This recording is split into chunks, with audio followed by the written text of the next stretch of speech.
are plenty of rich people in the world. People like Oprah, who made her money in media, or her fellow billionaires like Bill Gates and Elon Musk, who got rich through tech. And before them, big industry brought a lot of cash to people with names like Vanderbilt, Ford, and Rockefeller. But you know what they say, it's good to be the king or queen. Monarchs, royalty, emperors, czars, khans, conquerors, whatever you call them, you can be sure of one thing. They are some of the wealthiest people to have ever lived. After all, acquiring massive kingdom-building wealth was a lot easier in the old days before concepts like human rights really took off. And guess what? You have the right to ring the bell. Click on that little guy so you can stay notified about all of our new videos.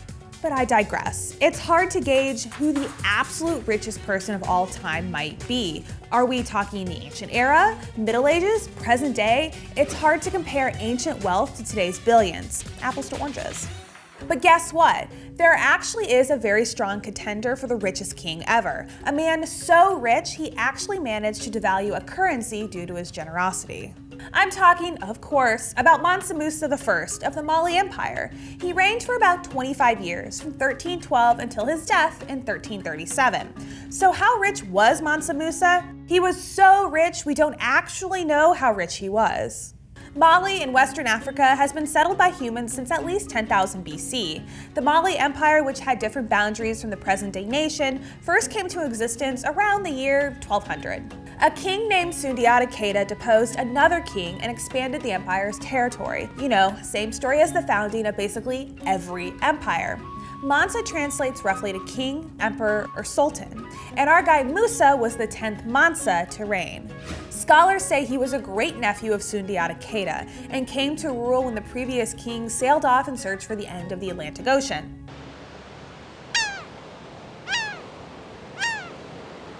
He was never seen again. By the time Musa reached the throne, Mali was one of the largest producers of gold in the world. Mali is still one of the top 5 gold producers in Africa, and gold accounts for over 60% of the country's exports. There are several large mines across the nation owned by large corporations. But a big part of Mali's mining industry is performed by artisanal miners. These are people who don't work for a large company, but are subsistent miners who work on a much smaller scale, typically panning for gold. That kind of artisanal mining is how Mali made much of its fortune back in Musa's day. In fact, there was so much gold in the kingdom at the time, there were very strict methods in place for dealing with inflation.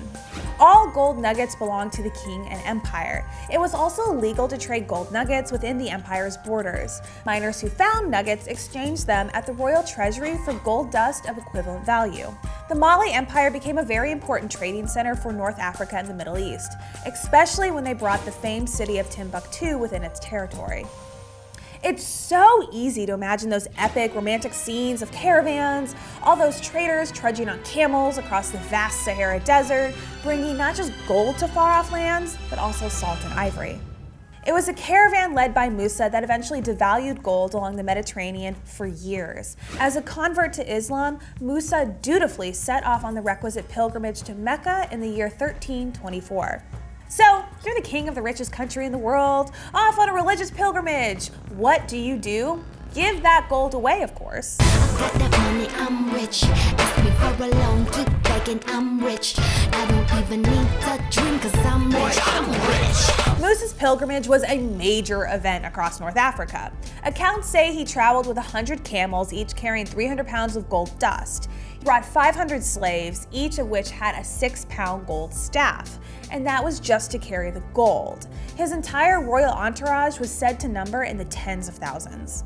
Musa and his money were a sensation in Cairo. He gave 50,000 gold pieces to the Sultan of Egypt merely as a gesture of goodwill. You don't win friends with salad. You don't win friends with salad. You don't win friends with salad. You don't win friends with salad. You don't win friends with salad.